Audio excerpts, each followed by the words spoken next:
Welcome to Meet the Candidate with your host, Sue Lonnie Madsen. Meet the Candidate is your opportunity to see local candidates and hear about the experiences that have shaped their lives. Meet the Candidate is a nonpartisan community project brought to you by our friends at Greater Spokane Incorporated, Ponderosa Republican Women's Club, We Believe, We Vote, and Better Spokane. Now, here's Sue Lonnie. Okay, welcome to Meet the Candidate.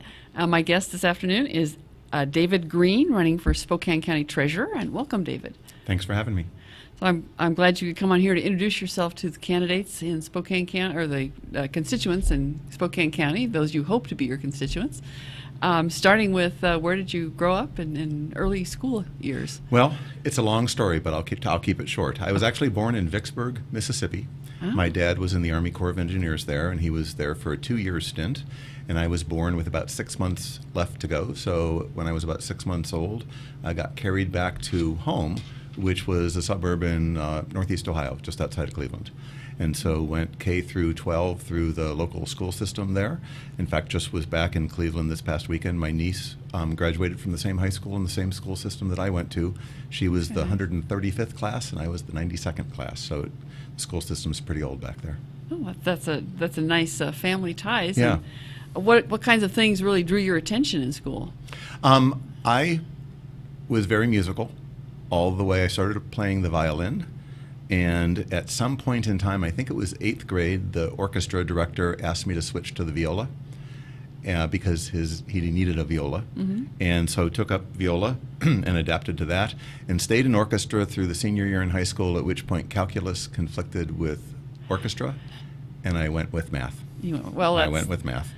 Although music and math do have a close tie. So. That's correct.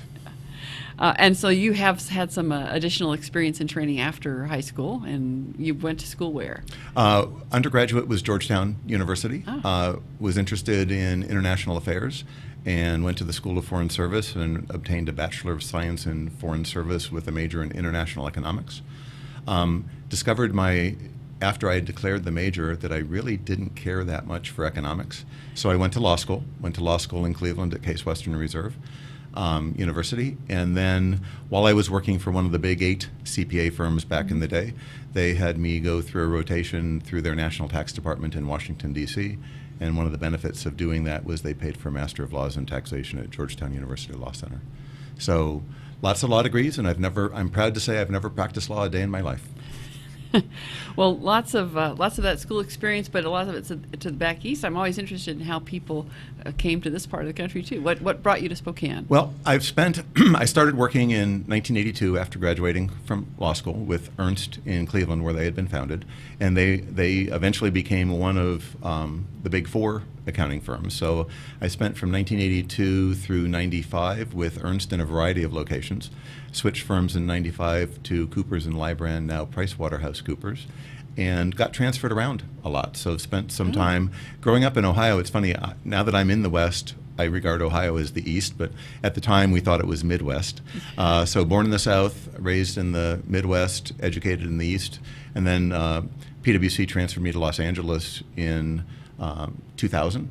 And eventually a headhunter from Moss Adams tracked me down after I had my own practice in Southern California, and they needed a tax partner here in Spokane. And so I said I really wasn't interested in making a move, but came up and visited, met the folks in Spokane, toured the town, and decided that Spokane was a great place to be. So I've been here for 13 years now, and it's the longest I've ever spent in any single location, and I anticipate dying in Spokane because I really like it. Well, not anytime soon, but I'm glad that you came. Yeah. Yeah. So in all of that travel for work, what are some things some observations you might have about differences or similarities between places? Well, everybody's got their hometown pride. Everything. In Cleveland, it was the Indians. Even though while I lived there, they never finished better than 5th or 6th in their division.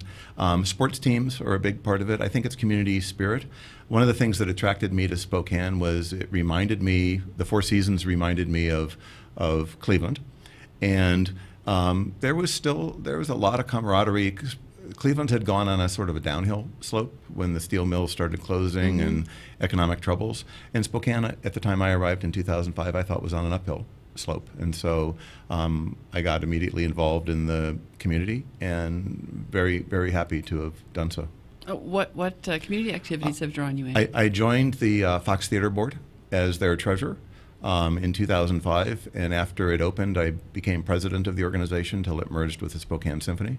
Was on the symphony board for a number of years, and that was also, at the same time, after joining the Fox Theater Board, joined the MAC's Finance Committee, and eventually became a board member of the MAC and treasurer of the MAC. Well, music did draw you back in. Music did draw, and the songs that I played in high school were recognizable, although being played by better quality players than I was.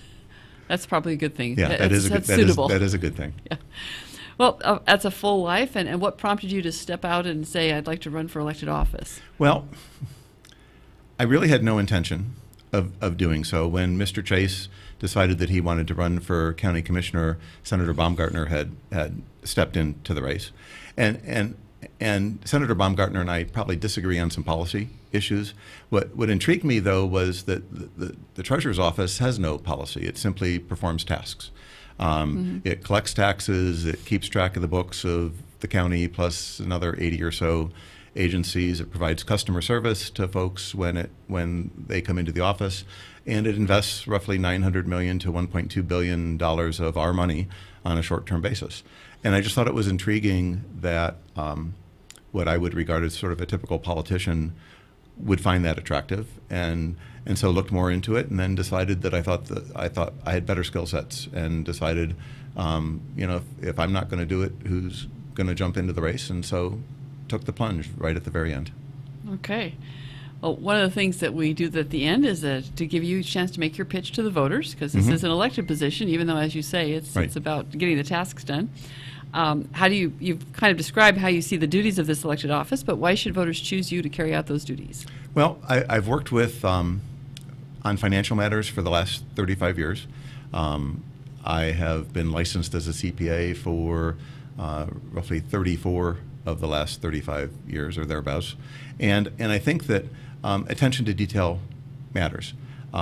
One thing I was taught as a young person for my very first job was it was an owner-operated grocery store, and the owner stood in the produce section, trained me as a bag boy. Back then we had paper bags, we didn't have plastic bags, and he taught me attention to detail skills, and those have stuck with me throughout my life, and I hope to bring those attention to detail skills to the treasurer's position and focus on ways of making things better both for the county as well as for the employees in the office, and to move forward in a positive direction for the next 4 years.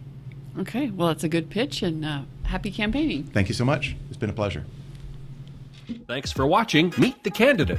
Spokane Talks thanks our community-minded partners, Greater Spokane Incorporated, the Ponderosa Republican Women's Club, We Believe We Vote, and Better Spokane for helping make Meet the Candidate possible.